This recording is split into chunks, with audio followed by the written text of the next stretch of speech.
Dear students, आज के इस लेक्चर में हम 12वीं क्लास का गणित का 12वां अध्याय रेखिक प्रोग्रामन की विविध प्रश्नावली के प्रश्न नंबर 8 से प्रश्न नंबर 10 तक हल करेंगे।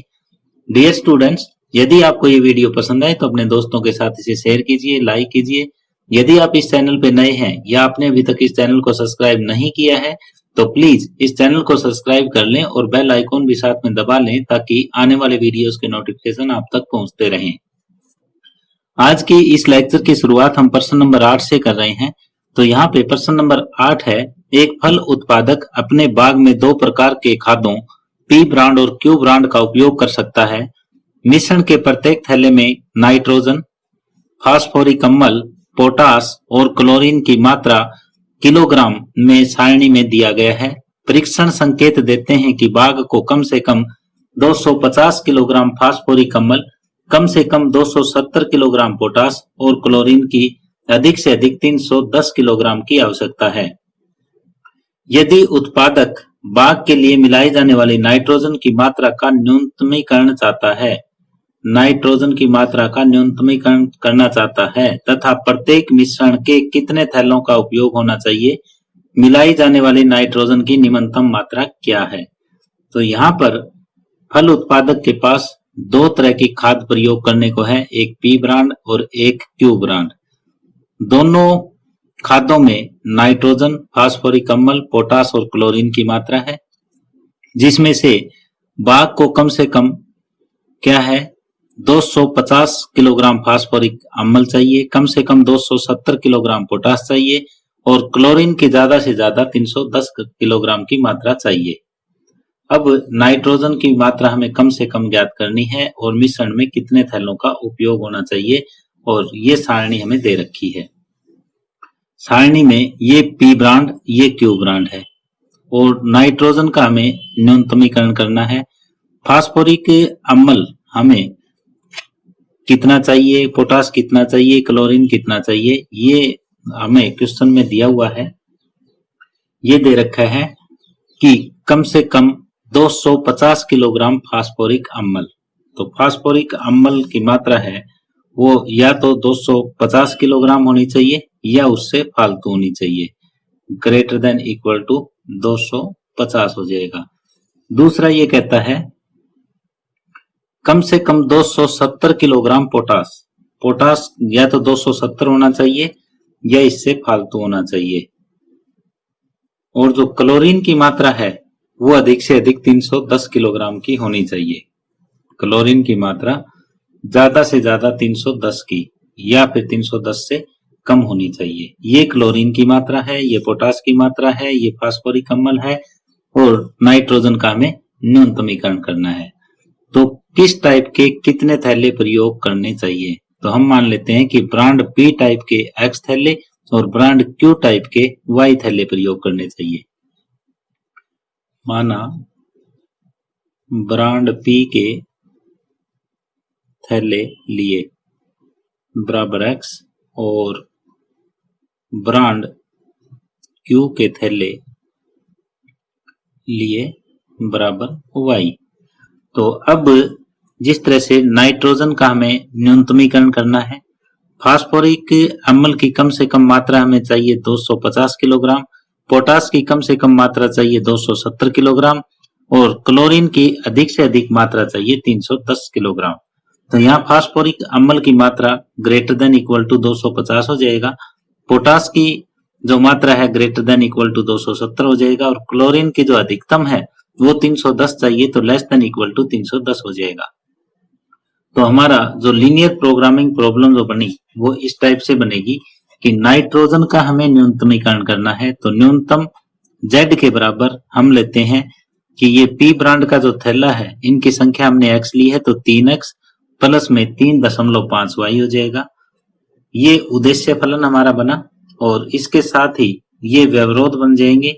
x प्लस में 2y बड़ा है और बराबर है 250 के, 3x जमा 1.5y बड़ा और बराबर है 270 के और क्लोरीन का है वो 1.5x जमा 2y छोटा है बराबर है 310 के, x greater than 0, y greater than 0।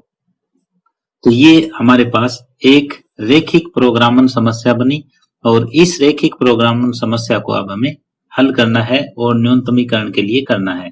तो सबसे पहले जो ये 5 असमीकाएं हमारे पास है, इनके अंतर्गत हम समीकरण मानेंगे और ये यदि आपके पास ग्रेटर देन का सिंबल है चाहे लेस देन का सिंबल है, इनको इक्वल में मान करके हम सबसे पहले ये समीकरण मानेंगे। तो ये समीकरण हो जाएगी x प्लस में 2 y बराबर 250, ये हो जाएगी 3x प्लस 1.5 y बराबर 270, ये हो जाएगा 1.5x प्लस में 2y बराबर 310, x बराबर 0, y बराबर 0। अब ये 5 जो समीकरण बनी है 500 रेखाओं के समीकरण है और इन रेखाओं के हमें सबसे पहले ग्राफ चाहिए। तो ग्राफ के लिए हमें पहले टेबल बनाने की आवश्यकता है। एक बार x को 0 हमने रखा, y का मान ज्ञात कर लिया, फिर y 0 रख के x का मान ज्ञात कर लिया। इसी तरह से दूसरी टेबल हमने तैयार कर ली। एक बार x का मान 0 रखा, y ज्ञात किया, y 0 रख के x ज्ञात कर लिया और इसी तरह से तीसरी टेबल हमने ये तैयार कर दी। अब इन टेबल्स की सहायता से हम इन रेखाओं का ग्राफ खींचेंगे। तो x बराबर 0, y बराबर 125 और x बराबर 250, y बराबर 0। तो ये रेखा हमने खींच दी x प्लस 2y बराबर 250। इसी तरह से दूसरी रेखा 3x जमा 1.5 y बराबर 270 हमने खींची और तीसरी रेखा 1.5x जमा 2y बराबर 310। ये तीनों रेखाओं के हमने ग्राफ इन टेबल्स की सहायता से बना दिए। लेकिन अब हमें सर्व समीकाओं का क्षेत्र चाहिए, कंबाइंड क्षेत्र चाहिए। तो हम मूल बिंदु लेके चलेंगे कि क्या मूल बिंदु इनके क्षेत्र में शामिल होता है। तो एक बार x बराबर 0, y बराबर 0 यहाँ रख के देखेंगे। यदि असत्य आ जाता है तो मूल बिंदु इस क्षेत्र में शामिल नहीं होगा और सत्य आ जाता है तो मूल बिंदु इस क्षेत्र में शामिल होगा। तो अब ये देखो यहाँ पे ये असत्य आया, x बराबर 0, y बराबर 0 रखा हमने तो असत्य आया, तो मूल बिंदु यहाँ शामिल नहीं है। तो x plus 2y greater than equal to 250 के क्षेत्र में मूल बिंदु शामिल नहीं है। तो x जमा 2y बराबर 250, इसका जो क्षेत्र होगा मूल बिंदु से विपरीत डायरेक्शन में होगा। इसी तरह से 3x जमा 1.5y greater than equal to 270 का क्षेत्र है, वो उसमें भी मूल बिंदु शामिल नहीं होगा। तो 270 वाले में भी शामिल नहीं होगा, तो इसकी डायरेक्शन भी विपरीत होगी। अब ये तीसरा हम ज्ञात करते हैं 1.5x जमा 2y less than equal to 310। यहाँ x बराबर 0, y बराबर 0 हम रखेंगे तो ये हो जाएगा 0 plus 0 less than equal to 310, 0 less than equal to 310।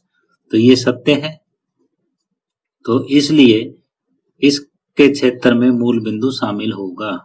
इसके क्षेत्र में मूल बिंदु शामिल होगा। यदि इसके क्षेत्र में मूल बिंदु शामिल होगा तो इसका जो ग्राफ बनेगा वो मूल बिंदु की तरफ बनेगा। यहाँ x बराबर 0, ये y बराबर 0, तो x ग्रेटर देन 0 भी इधर ही आ जाएगा, y ग्रेटर देन 0 भी इधर ही आ जाएगा। जो कंबाइंड क्षेत्र है वो ये वाला हो जाएगा।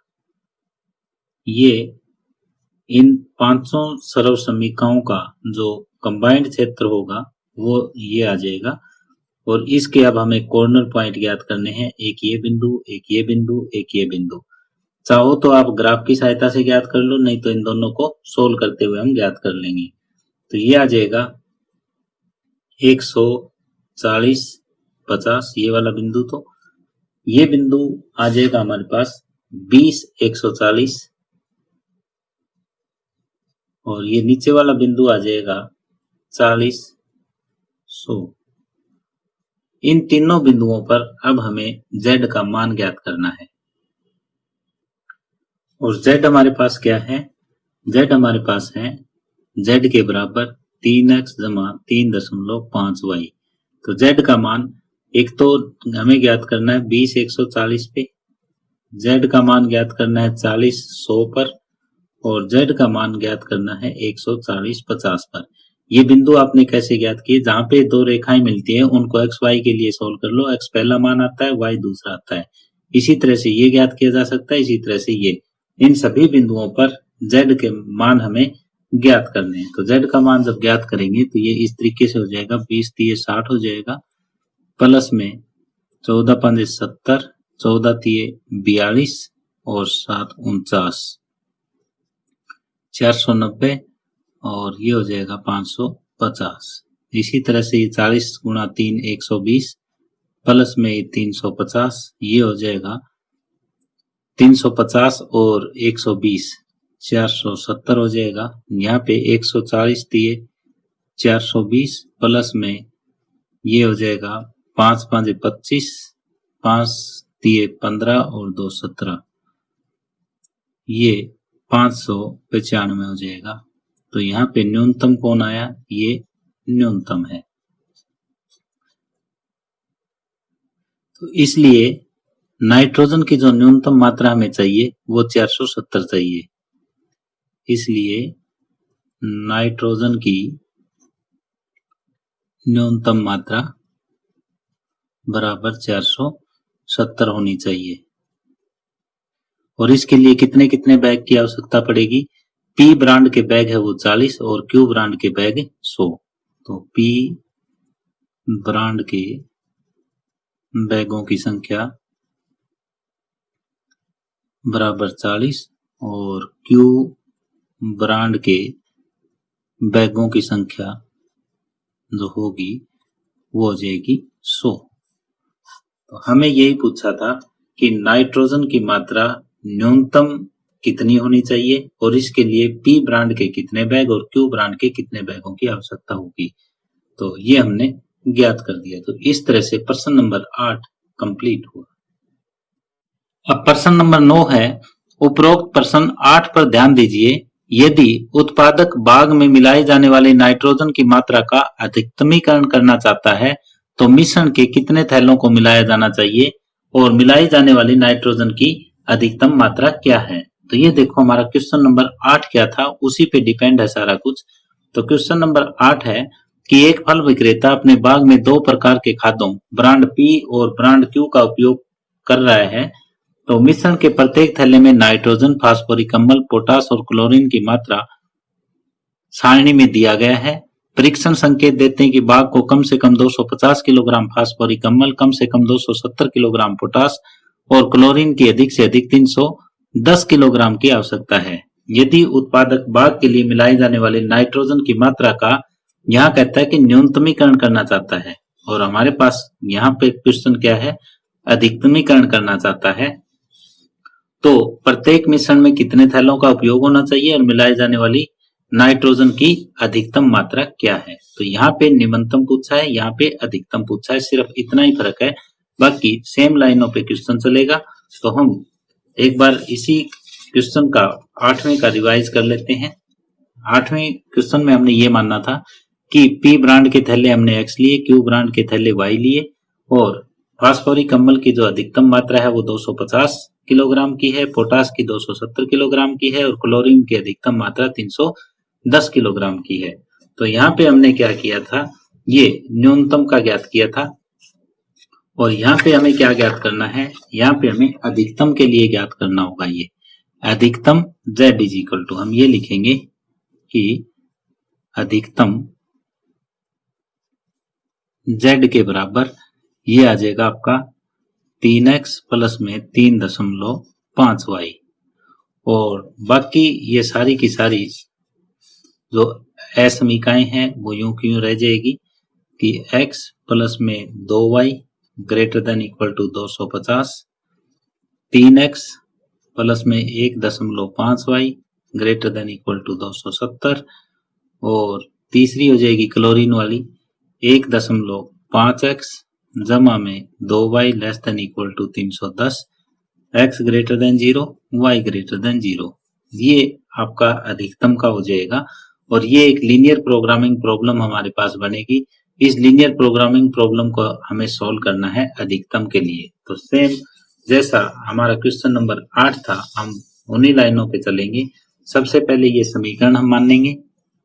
जो ये हमारे पास व्यवरोध है, 5 व्यवरोध हमें दे रखे हैं, जो असमीकाएं 5 है, इनके अंतर्गत हमें समीकरण माननी है, इन समीकरण की टेबल बनानी है, इनका ग्राफ बनाना है और जो ये असमीकाएं हैं इनका क्षेत्र ज्ञात करके इनका कंबाइंड क्षेत्र ज्ञात करना है। तो अधिक डिटेल के लिए आप क्वेश्चन नंबर 8 की वीडियो देख सकते हैं। तो वहां पे मैंने काफी डिटेल से आपको ये बताया हुआ है कि ये पॉइंट किस तरीके से ज्ञात होंगे। और अब हमें वहां प्रश्न नंबर 8 में हमने यहाँ पे क्या किया था, प्रश्न नंबर 8 में जो है वो हमने न्यूनतम मान ज्ञात किया था, लेकिन अब हम अधिकतम मान यहाँ पे ज्ञात करने वाले हैं।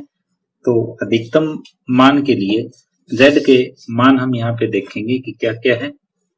z के बराबर 3x प्लस में 3.5y है, तो z का मान ये 3x जमा में 3.5y है। तो z का मान 1, 2 और इन 3 बिंदुओं पर हम ज्ञात करेंगे। z का मान 20 140 पे ज्ञात करो, z का मान 40 100 पे ज्ञात करो और z का मान 140 50 पे ज्ञात करेंगे। 20 140 40 100 140 50 यहाँ पे ज्ञात करेंगे। z का मान 140 50 इन जगह ज्ञात करेंगे और जो अधिकतम मान है वो उत्तर आ जाएगा। तो ये 20 दिए 60 और प्लस में 14 5 70 14 3 42 7 49 ये आ जाएगा 550। ये 40 दिए 120 प्लस में 350 350 120 ये आ जाएगा 470। 140 दिए 140 की 3 से गुणा करोगे तो 420 हो जाएगा, प्लस में 50 की 35 5 175 होता है, तो ये 595 आ जाएगा। और जो अधिकतम है वो कितना है 595, तो ये आपका अधिकतम मान आ जाएगा यहाँ पे। तो यहाँ नाइट्रोजन की जो अधिकतम मात्रा है वो कितनी हो जाएगी, नाइट्रोजन की अधिकतम मात्रा 595 किलोग्राम। नाइट्रोजन की अधिकतम मात्रा बराबर 595 किलोग्राम। इसलिए इसके लिए पी ब्रांड के थैले हमें 140 लेने पड़ेंगे और क्यू ब्रांड के 50 थैले लेने पड़ेंगे। तो पी ब्रांड के थैले लिए बराबर 140 और क्यू ब्रांड के थैले लिए बराबर 50। तो ये आपका आंसर आ जाएगा। तो इसके लिए क्वेश्चन नंबर 8 जो है वही मेन है और क्वेश्चन नंबर 8 की ही सारणी काम करेगी, उसी के ग्राफ काम करेंगे। और z का मान जो है वहां पे हमने न्यूनतम लिया था जो 470 आया था और यहाँ पे हमें अधिकतम लेना है, बस इतना ही फर्क है। बाकी क्वेश्चन नंबर 8 और 9 में कोई डिफरेंस नहीं है। तो इस तरह से प्रश्न नंबर 9 कंप्लीट हुआ। अब प्रश्न नंबर 10 है, एक खिलौना कंपनी ए और बी दो प्रकार की गुड़ियों का निर्माण करती है। मार्केट परीक्षणों तथा उपलब्ध संसाधनों से संकेत मिलता है कि सम्मिलित उत्पादन स्तर प्रति सप्ताह 1200 गुड़िया से अधिक नहीं होना चाहिए और बी प्रकार की गुड़ियों की अधिक से अधिक मांग ए प्रकार की गुड़ियों की आधी है। इसके अतिरिक्त ए प्रकार की गुड़ियों का उत्पादन स्तर दूसरे प्रकार की गुड़ियों के उत्पादन स्तर के 3 गुणे से 600 नग अधिक है। यदि कंपनी ए और बी प्रत्येक गुड़िया पर क्रमशः ₹12 और ₹16 का लाभ कमाती है तो लाभ का अधिकतमीकरण करने के लिए प्रत्येक के कितने नगों का साप्ताहिक उत्पादन करना चाहिए। तो यहाँ पे एक खिलौना कंपनी है, उसके पास दो प्रकार की गुड़ियों का निर्माण हो रहा है, ए और बी। तो हम ये मान लेते हैं कि ए प्रकार की गुड़ियों का निर्माण संख्या में x हो रहा है और बी प्रकार की गुड़ियों का निर्माण y हो रहा है। तो हम ये मान लेते हैं कि माना कंपनी में ए प्रकार की गुड़ियों का निर्माण होता है x और बी प्रकार की गुड़ियों का निर्माण होता है y। अब ये कहता है कि यदि कंपनी ए और बी प्रत्येक गुड़िया पर क्रमशः 12 रुपए और 16 रुपए का लाभ कमाती है तो लाभ का अधिकतमीकरण करने के लिए प्रत्येक के कितने नगों का साप्ताहिक उत्पादन करना चाहिए।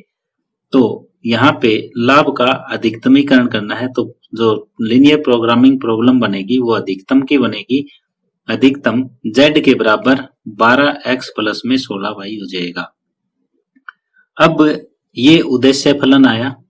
अब जो व्यवरोध है वो हम दी गई स्टेटमेंट से इस तरह से ज्ञात करेंगे, जैसे यहाँ पे दिया हुआ है मार्केट परीक्षणों तथा उपलब्ध संसाधनों से संकेत मिलता है कि सम्मिलित उत्पादन स्तर प्रति सप्ताह 1200 गुड़िया से अधिक नहीं होना चाहिए, यानी x और y मिलके 1200 से फालतू नहीं होना चाहिए, लेस देन और इक्वल टू 1200 होना चाहिए। तो x plus y less than equal to कितना होना चाहिए? 1200। एक बात। अब दूसरी बात क्या कहना चाहता है? दूसरी ये कहना चाहता है और बी प्रकार की गुड़ियों की अधिक से अधिक मांग ए प्रकार की गुड़ियों की आधी है। बी प्रकार की गुड़ियां है वो हमने y ले रखी है और कम से कम इससे आधी है, लेस देन इक्वल टू 1/2। तो ये आर पार गुणा करो, x greater than equal to 2y आ जाएगा, x minus 2y greater than equal to 0। तो दूसरी समीकरण ये बन जाएगी x minus 2y greater than equal to 0। अब आगे देखो तीसरी क्या कहता है, इसके अतिरिक्त ए प्रकार की गुड़ियों का उत्पादन दूसरे प्रकार की गुड़ियों के उत्पादन स्तर के 3 गुणे से 600 नग अधिक है। एक प्रकार की गुड़िया है वो दूसरी प्रकार की गुड़ियों के उत्पादन स्तर के 3 गुणे से 600 अधिक है, तो लेस देन इक्वल टू 600 आ जाएगा, x greater than 0 y greater than 0। तो यहाँ पे जैसे जैसे हमें स्टेटमेंट में दिया था एक लीनियर प्रोग्रामिंग प्रॉब्लम हमने तैयार कर ली और ये अधिकतमीकरण की प्रॉब्लम है। यहाँ पे उद्देश्य फलन हमारे पास आ चुके हैं और व्यवरोध आ चुके हैं। अब इस लीनियर प्रोग्रामिंग प्रॉब्लम को हमें सोल्व करना है। अब ये लीनियर प्रोग्रामिंग प्रॉब्लम सोल्व करने के लिए, रेखिक प्रोग्रामन समस्या सोल्व करने के लिए जो ये व्यवरोध है इनके अंतर्गत ये असमीकाएं जो दे रखी है 5, इनके अंतर्गत हमें समीकरण माननी है। यहाँ पे ग्रेटर देन या लेस देन का कोई भी निशान है हम उसको इक्वल करके और 5 ये समीकरण मान लेंगे। ये पांचों समीकरण रेखाओं के समीकरण है और इन रेखाओं का अब हम ग्राफ तैयार करेंगे। ग्राफ के लिए सबसे पहले हमें टेबल की आवश्यकता है। एक बार x को 0 मान के y का मान ज्ञात कर लेंगे, y को 0 मान के x का ज्ञात कर लेंगे, तो x प्लस वाई बराबर 1200 की ये टेबल तैयार हो जाएगी।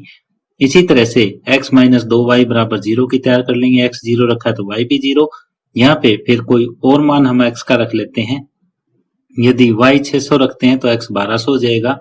इसी तरह से x माइनस 3y बराबर 600 की सारणी भी हमने तैयार की, x बराबर 0 y बराबर 0 की सारणी तैयार करने की आवश्यकता नहीं है क्योंकि ये y एक्सिस और x एक्सिस क्रम से होते हैं।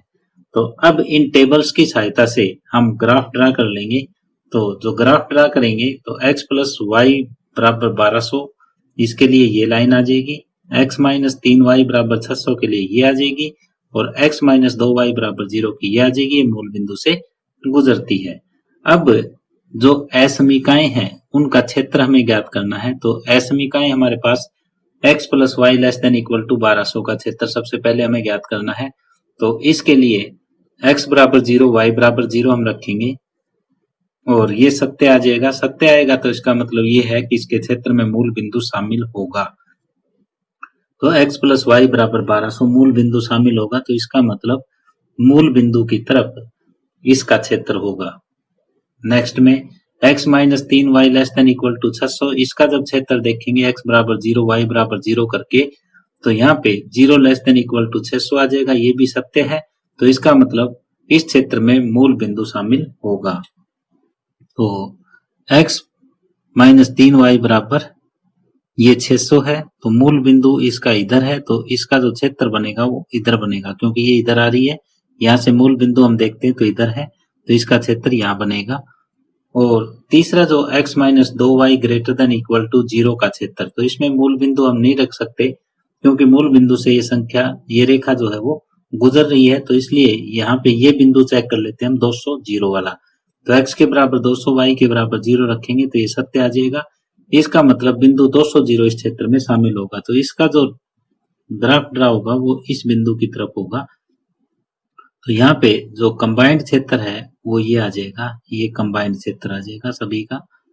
और इस कंबाइंड क्षेत्र के हम कॉर्नर पॉइंट ज्ञात कर लेंगे और कॉर्नर पॉइंट पे z का मान हमें ज्ञात करना है और वो बताना है कि अधिकतम कहाँ है। तो कॉर्नर पॉइंट एक तो ये आ गया 0 0 और ये इन दो समीकरणों को सोल्व करने से आ जाएगा 800 400। एक समीकरण ये x माइनस 2y बराबर 0 और एक समीकरण ये x प्लस वाई बराबर 1200, इनको सोल्व करने से यह आ जाएगा। इसी तरह से जहां पे दो रेखाएं आपकी मिल रही है उन दोनों को सोल्व करने से वो बिंदु आ जाएगा। ये बिंदु 600 है। तो 1 2 3 4 चारों बिंदुओं को हम Z पे चेक करेंगे कि कहां पे मान है वो अधिकतम आया हुआ है। तो यहां देखो Z बराबर हमारे पास दिया हुआ है कि Z बराबर 12x प्लस में 16y ये है। तो Z का मान आप चेक करो 0 0 पे, 0 0 पे चेक करोगे तो 0 प्लस 0 ये 0 ही हो जाएगा। Z का मान अब 800 400 पे चेक करेंगे हम, 800 400 पे तो 12 अठे ये 9600 हो जाएगा, प्लस में 16 चौके 6400 हो जाएगा। ये बनेगा 0 0 6 और 4 10 9 6 15 और 1 16। तो ये 16,000 हो जाएगा। और Z का मान अब 1050 और 150 पे चेक करेंगे तो ये 1050 पे करोगे तो 12 पंजे 60 और 12 एकम 12 आ जाएगा।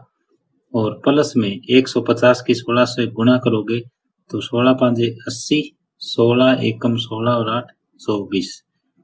ये आ जाएगा आपका 0 0 6 और 4 10, 2 और 2 4 1 5 और यहाँ पे आ जाएगा 1। यहाँ पे ये 15,000 आया। अब Z का मान आपको चेक करना है 600 पे, 600 पे तो 600 पे करोगे तो ये 7200 हो जाएगा, प्लस में 0 ये 7200 आ जाएगा। तो यहाँ अधिकतम मान कहाँ है? अधिकतम मान है वो 16,000। तो अधिकतम लाभ हो जाएगा, अधिकतम लाभ होगा वो होगा 16,000 रुपए। और ए प्रकार की गुड़िया उनको बनानी पड़ेगी 800 और बी प्रकार की गुड़िया बनानी पड़ेगी 400। ए प्रकार की गुड़ियों की संख्या बराबर 800 और बी प्रकार की गुड़ियों की संख्या हो जाएगी 400। तो ये दो चीजें हमें पूछी थी। एक तो लाभ का अधिकतमीकरण करने के लिए साप्ताहिक प्रत्येक प्रकार के कितने नगों की आवश्यकता होगी, और दूसरा जो साप्ताहिक अधिकतम लाभ होगा वो कितना होगा। तो साप्ताहिक अधिकतम लाभ है वो 16,000 रुपए होगा। एक प्रकार की गुड़ियों की संख्या 800 और बी प्रकार की गुड़ियों की संख्या 400 होगी। तो डियर स्टूडेंट्स, इस प्रकार से प्रश्न नंबर 10 कंप्लीट हुआ और इसी के साथ ही आज का ये लेक्चर हम यहीं समाप्त कर रहे हैं।